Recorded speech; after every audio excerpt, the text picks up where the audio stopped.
Hey everyone, welcome back to another exciting episode of Attack Productions. Today I bankrupt once again by Jake and Adam. What's going on, y'all? Yo! In today's matchup is Jake versus Adam. We have Gamma taking on SS4 Bardock. Like always, the buttons down below. Feel free to click there for a reason.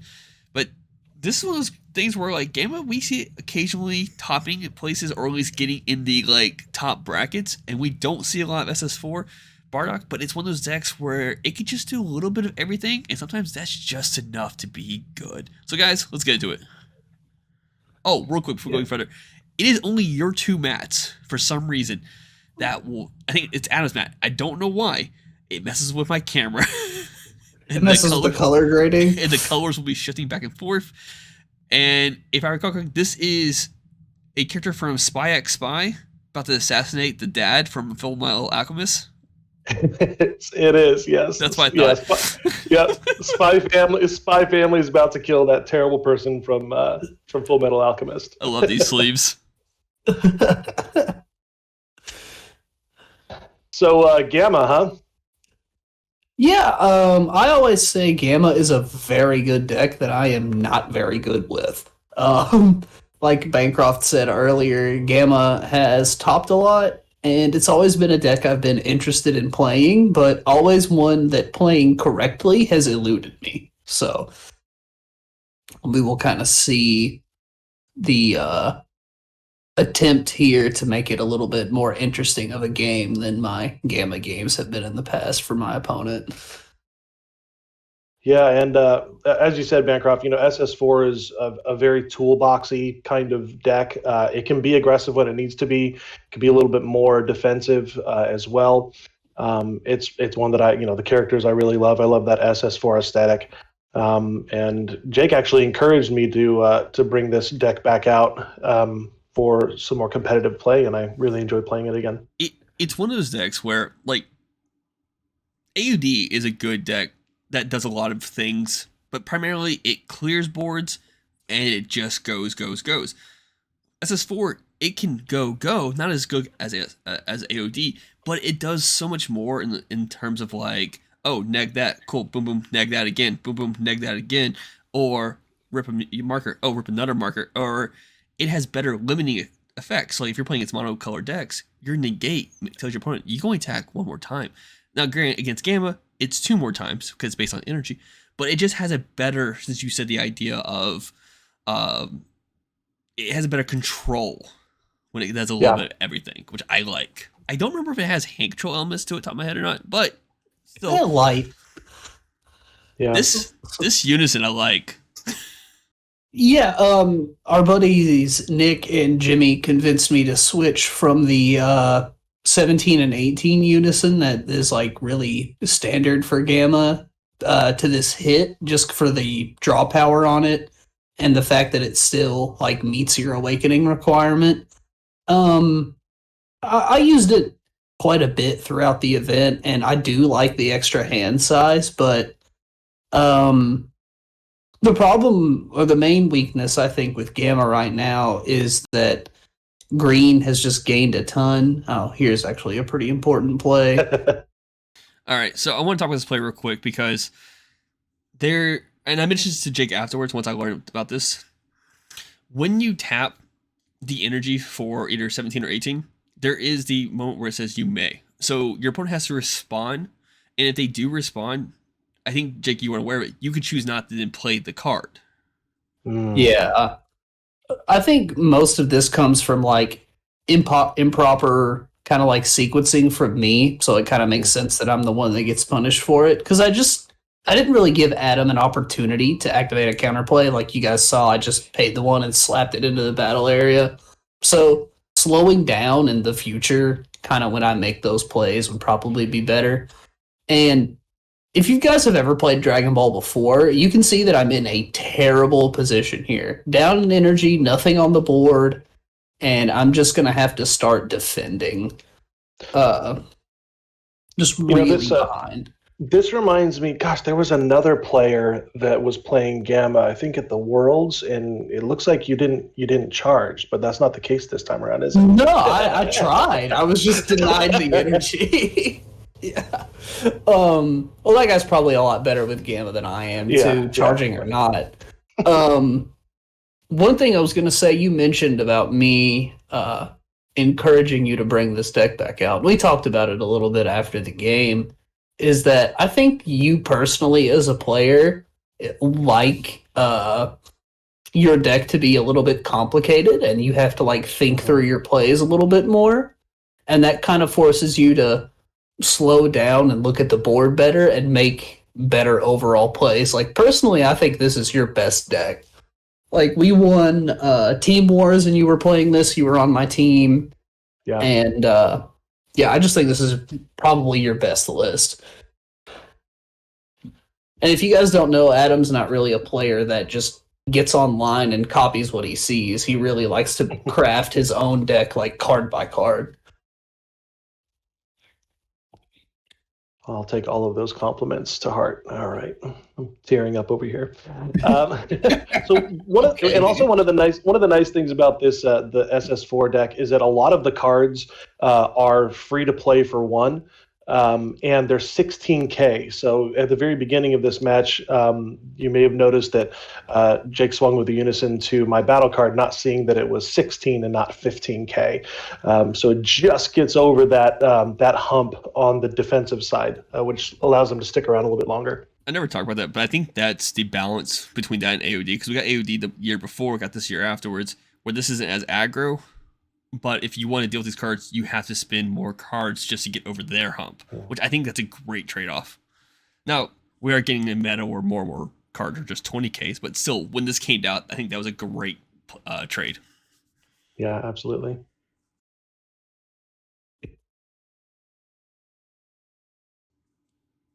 That's a play. Yeah, that's a big boy. Yep. Adam's Nice little just- addition. Oh, sorry, go ahead. I was just saying a nice little addition from some of the newer sets, so that I'm not just stuck in the anniversary box. Yeah, this card is amazing in your list. It's a free super combo, cheap pressure, light hand control and board control elements. Just slots right into your deck pretty perfectly. Yeah, absolutely.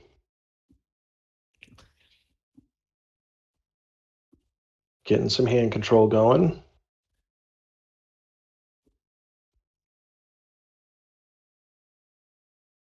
Yeah, just doing what I can to try and rip things out of your hand. Unfortunately, you get to choose which card goes to the bottom here, but at this point in the game, I'll take anything I can get. Cards from hand, Right. cards from the table. I'm so behind that I'm really having to be creative with how I defend myself here.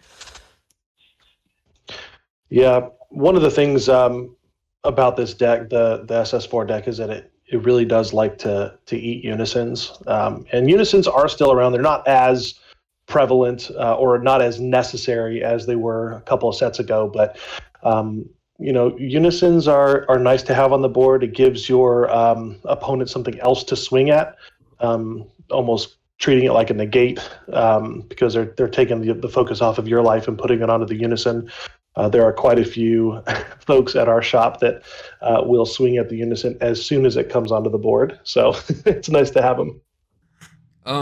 Real quick, so your choice of Restanding Energy, I'm not sure if Jake's how familiar you are with this particular deck or not, but when I see my opponent restand a red and not a blue energy, it tells me one of two things. Either A, they got a Roshi to restand their card later, or they have a counterplay. So I'm not sure where you were in that thought, like where were you coming from in that spot? I'm going to play cards with Deflect for now. That works. After the turn earlier here, I'm thinking mostly about applying pressure while removing my opponent's field.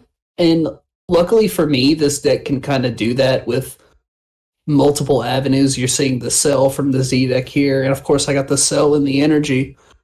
So basically I'm just focusing on playing cards with Deflect or other protections and not really having to worry about those counterplays anymore as long as I can. And be able to activate main finally, right? Yeah, that would be nice to play some guys out of the energy, but unfortunately they're not deflect other than that 17 sorry. and 18. I meant using the cell to activate main finally. Oh, yeah. Yeah, I haven't really played this deck since the last time, so you live and you learn. So now we're getting into the later turns where I have all of the colors that I need to be able to get all of my leaders' effects on swing. So now I have to decide where, do I charge more red for counterplays? Do I charge more blues, more yellows? I do have a couple of options in my Z deck that require either 2 yellows or 2 blue. 2 yellows or 2 reds. So I've decided to go with the Z battle card that requires 2 yellows. But instead of that, I'm gonna put something big on the board. See if I can close this out. So instead of using it as a cheeky play, where you kind of snipe that last life from their life space, you kind of use it ahead of time. Yeah. This card, I can't remember, is it quad strike or triple? Yep. Quad strike. Yeah. Quad. So it's still a deadly card, which does have 3 open energy right now. Well, 2 open energy right now. It just does a great job of removing cards from my hand, table, denying me resources, and he's so far ahead at this point, he knows that he's pretty safe even if he completely taps out here. Yeah. Right. And I think you have 4 cards in your Z energy. Yeah. Yeah. 1, 2, 3, 4. Yeah. But I mean, like I said, he is tapped out. He's not getting any more battle card swings this turn. Here's the only negate I had. I couldn't combo out a quad strike with the hand differential.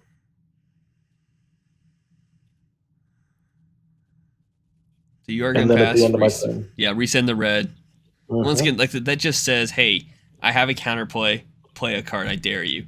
But that only hits. I think that's there is a restriction to that card, though, right? It's 20K, yeah. or less. And Mhm. Jake has a good card that he could play right now that's way higher than that and in energy. I'm just curious where you go with this turn. Because you could play Cell. Yeah, Roll, please. I'm pretty sure that's the way I end up going. Like I said, there's a lot of things I can do to remove battle cards with while simultaneously playing a battle card in this deck. But I think my hand size is so small at this point just from comboing that it's better for me if I just play Cell out of the energy. Yeah, that was a really interesting part of this match was that both of our hands, they went from obscene to barely anything. Like they kind of ebbed and flowed. I thought that was a really interesting part of our match. Yeah. Unfortunately for me, that Unison's just providing you so much draw power that no matter how splashy I make a turn, it seems like you're staying 1 or 2 cards ahead. Yeah. But like we were saying earlier, that turn 2 counterplay was just so devastating.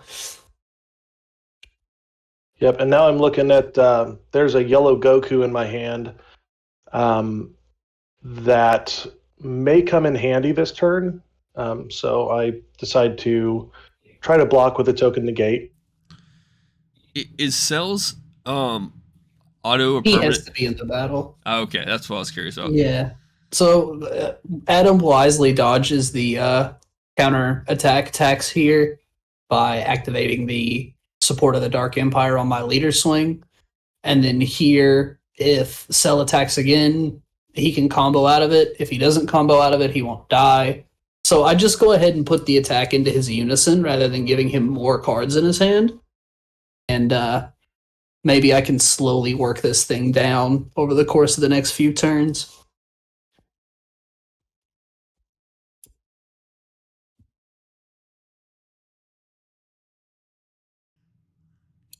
You don't need to charge anymore, Adam.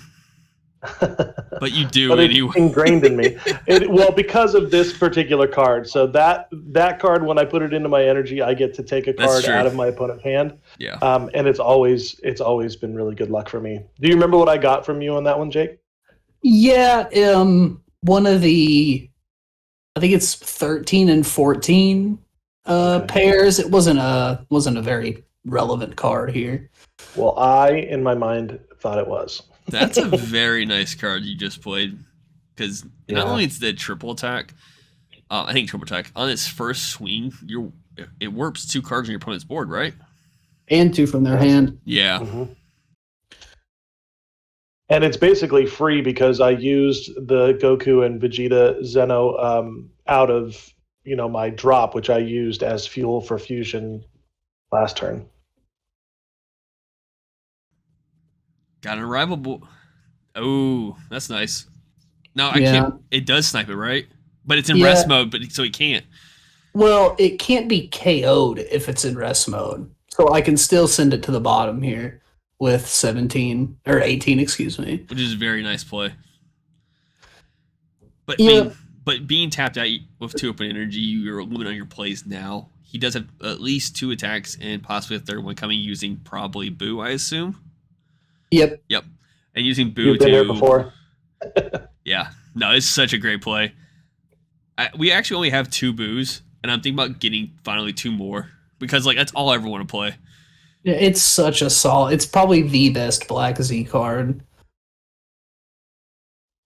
Yeah, I have Pan in my reserve as well in my Z deck because I have Zeno cards. So that's a nice little. It's got a bond 3 on Zeno cards.